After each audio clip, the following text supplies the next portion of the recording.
Here's the goslings drying off under their sun lamp or their heating lamp after their first bath or their first swim.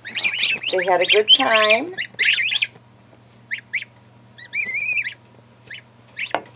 So they are just still preening, making themselves beautiful. So we'll probably let them swim as often as we can. We're going to get a baby pool for them. I took, put them in a little box and I dried each one off, and then now they're getting some more off.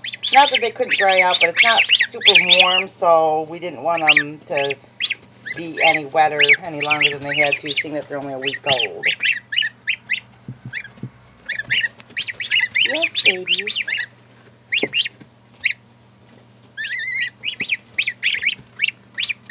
Anybody see if they can spot a gander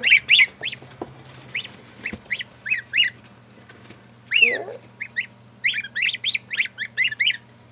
Yes.